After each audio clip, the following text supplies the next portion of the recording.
Hi guys, welcome back to Spotaria channel. So today in this video, I'll show you how to set Chrome as default browser on iPhone.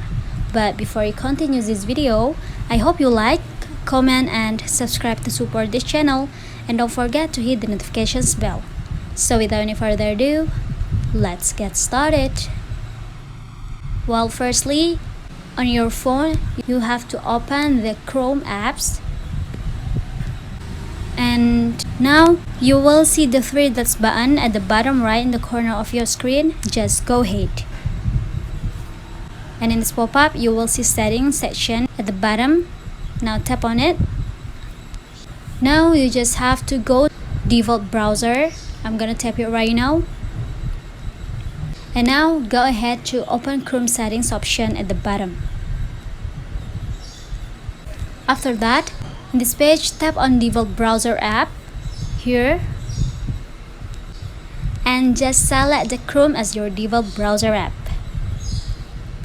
So yeah guys, just it. I think it's enough. Thanks for watching this video. I hope this video will help you guys, but don't forget to leave your comment in the column below. I'll see you soon in the next one and good luck.